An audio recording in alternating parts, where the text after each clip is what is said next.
ഓ നോക്കാം, എന്ത് രസമുള്ള സ്ഥലമാണ്.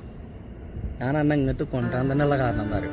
ഇത്രയും നല്ല സ്ഥലത്ത് ആരുമില്ലാതെ നമ്മൾ മാത്രമല്ല ഒരു ലോകത്തേക്ക് കൊടുക്കാൻ. എന്തെങ്കിലും ഉണ്ടാത്ത് എന്തെങ്കിലും സംസാരിക്ക്. എന്താ എനിക്ക് പേടിയുണ്ടോ? പേടിയുണ്ടല്ലോ, ഇവിടെ ആരും കാണില്ല, അതെന്നെ പേടി. ഇങ്ങനൊരു ഇത്രയും എന്തൊരു രസമാണ് ഈ പ്രകൃതി. നോക്കാം, ഇത്രയും നല്ല സ്ഥലത്തേക്ക് ഞാൻ കൊടുക്കുന്നത് എന്തിനാ? ആരും ഇല്ലാത്ത സ്ഥലത്തേക്ക് ഞാൻ കൊടുക്കുന്നത് നമ്മളെ മാത്രമുള്ള ഒരു ലോകത്തെ നമ്മൾ സംസാരിക്കാൻ വേണ്ടി കൊടുക്കുന്നതല്ലേ. ബേജാറുണ്ട്, എനിക്കിതൊന്നും പരിചയമില്ലാത്തതാണ്. ഞാനല്ലേ കൂടെ, ഞാൻ എന്റെ സ്വന്തല്ലേ. കടപ്പുറത്തോ പാർക്കിലൊക്കെ ആണെങ്കിൽ കുറച്ച് ആൾക്കാരിലുണ്ടാവും. ഇതിപ്പോ ഇവിടെ ആരുമില്ല, നമ്മൾ ഒറ്റയ്ക്ക്. പേടിയാണ്, ഈ സ്ഥലം തന്നെ ഭയങ്കര. ഞാൻ അങ്ങോട്ട് കൊണ്ടുവരുമ്പോ തന്നെ പറഞ്ഞതല്ലേ, നമ്മൾ സ്വൈരായിട്ട് ഇരിക്കാൻ പറ്റുന്ന ഒരു ലോകത്തേക്കാണ് നമ്മൾ പോണത്. എനിക്കിവിടെ ഭയങ്കര അസ്വസ്ഥതയും പേടിയും വിറയിലൊക്കെ വരുന്നുണ്ട്. നമുക്ക് ഇവിടുന്ന് പെട്ടെന്ന് പോവാ, അതാ നല്ലത്. അത് ആരും കൂടെ അല്ലല്ലോ, ഞാനും ഈയും. അത് നമുക്ക് മാത്രല്ലേ അറിയുള്ളൂ.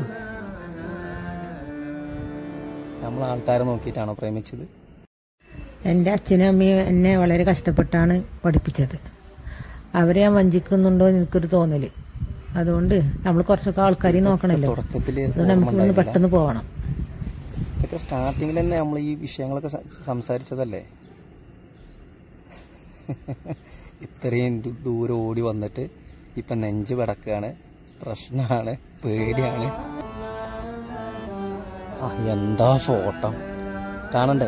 ഞാൻ ഇത്ര പേടിയുള്ള ആളെ സ്നേഹിച്ചത്. നമ്മളേതായ ലോകത്തേക്ക് നമ്മൾ വന്നത് എന്തിനാണ്?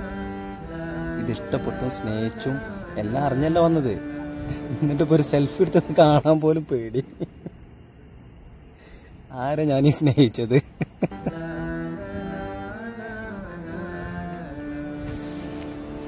വാമുത്തേ, ഇങ്ങോട്ട് വാ. എന്തിനാ ഈ പേടിക്കണത്? നമ്മൾ തെറ്റൊന്നും ചെയ്യണില്ലല്ലോ. ഞാൻ എന്റെ സന്തോഷത്തിന് വേണ്ടിയിട്ടല്ല ഇതൊക്കെ ചെയ്യണത്. പോര്, നീച്ച് പോര്. ഇങ്ങനെ ഒളിച്ചും പാത്തും നടന്നാലെങ്ങനെ എനിക്ക് സന്തോഷം ഉണ്ടാകുക? നമ്മൾ കല്യാണം കഴിഞ്ഞാൽ നമുക്ക് മാത്രമേ അറിയുള്ളൂ. നമ്മുടെ ഭാര്യയും ഭർത്താവെന്നില്ല, നമുക്ക് മാത്രമേ അറിയുള്ളൂ. ഇത് എൻ്റെ വീട്ടിലും അറിയാൻ പാടില്ല, നിങ്ങളെ വീട്ടിലും അറിയാൻ പാടില്ല, നിങ്ങളുടെ നാട്ടിലും അറിയാൻ പാടില്ല. പിന്നെ എങ്ങനെ സന്തോഷം ഉണ്ടാവുക? അതെന്നാ അറിയണേ? അപ്പോൾ ഈ സന്തോഷം വരുള്ളൂ. എനിക്കറിയാം, എൻ്റെ നാട്ടിലും ഞാൻ കല്യാണം കഴിച്ചതും എനിക്കൊരു ഭാര്യ ഉള്ളതും ആർക്കും അറിയില്ല. അതിനൊരു കാരണമുണ്ട്. എൻ്റെ വീട്ടിലാണെങ്കിലും എൻ്റെ വീട്ടിലാണെങ്കിലും വിശ്വാസം ആചാരം വിട്ടുള്ള കളി ആർക്കുമില്ല. പുരോഗമനം മറിച്ചിലൊക്കെ പുറത്ത് മാത്രമേ ഉള്ളൂ. ഈ ലോകത്തിൻ്റെ മുന്നിൽ എപ്പോഴും നമ്മൾ രണ്ട് മതസ്ഥരാണ്, മനുഷ്യരല്ല. എന്തൊക്കെ പുരോഗമനം പറഞ്ഞാലും ഈ ലോകം ഇനിയും മാറാണ്ട്. അതുവരെ നമുക്കിങ്ങനെ പോവാം. എനിക്ക് രണ്ടാളിമാരെ ഫാമിലി ലോകം അതുവരെ